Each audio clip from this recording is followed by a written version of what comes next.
mounted high above the ring on the forklift.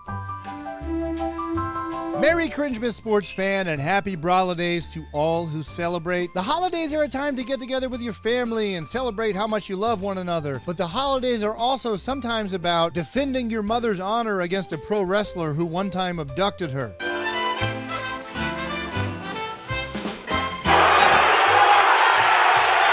Anytime you hop into the year 2000 WCW, it is incredibly confusing because what is going on? We have Chris Kanyon cosplaying as Diamond Dallas Page, and he keeps attacking Buff Bagwell, but Buff Bagwell's mother is there for some reason, and her name's Judy, and she's in a neck brace on account of Kanyon. And in a classic escalation that happens all the time in professional sports, Chris Kanyon decides to abduct Buff Bagwell's mother by putting her in the trunk of his car. Perfectly normal, perfectly healthy. The next week, it seems that Judy Bagwell has escaped and Chris Kanyon has a black eye, neither of which are explained. You wouldn't understand, bro. Chris Kanyon hits the ring, followed shortly after by Judy Bagwell, who gets an intricate pyrotechnic display behind her, and I cannot imagine why this company went out of business. Snake eyes? Snake eyes?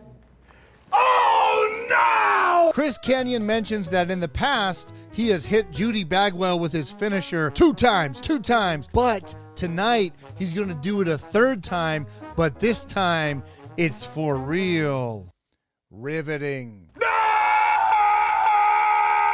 So Judy Bagwell kicks Chris Kanyon in the dick, and the referee rings the bell, and apparently, this is a match now. I'm ruined! Kanyon then shoves Judy Bagwell off of him, and her head bounces off the mat so hard even her broccoli haircut couldn't save her. Buff Bagwell, who apparently has been watching the whole time, has now decided that, okay, that's enough. That's too far. But Buff can't get in the ring because Kanyon's threatening to break her neck. And is it possible for something to seem too real and too fake at the same time? Back him up.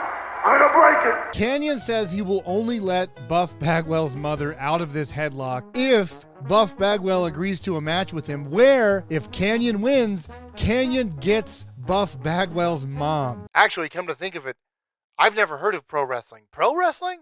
No, my cousin did wrestling in high school with like the mats and everything. You're telling me they do it on TV, huh? Huh. Let her the hell out. Buff Bagwell, of course, agrees to the match, but then Kanyon hits the diamond cutter anyway, but the cameras completely miss it, which is probably for the best.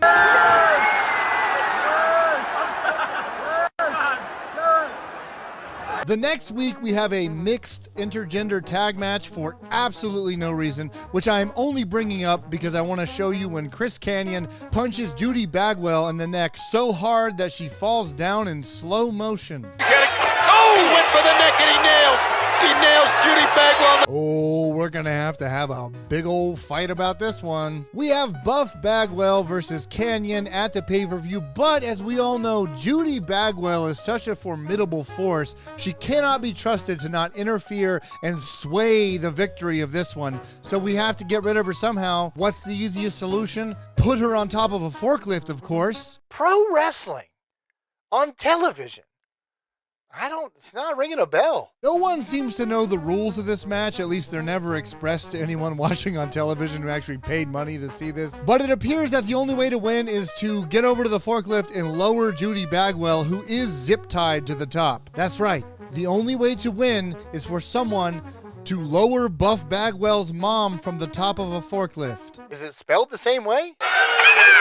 Not much to write home about in this one. They kind of fight around for a little while, but then, of course, as usual, film actor David Arquette shows up for some reason, most notably wearing edible pants. Apparently, David Arquette is on Kanyon's team, but before he can even make it to the ring, Buff just continues the match like nothing happened, then decides to just turn his back on David Arquette. David Arquette then tries to hit Buff Bagwell and decides it's a good time to almost break his own neck.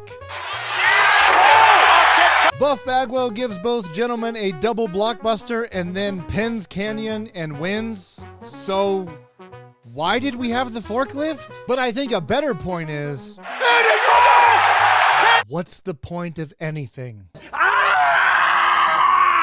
a dead man!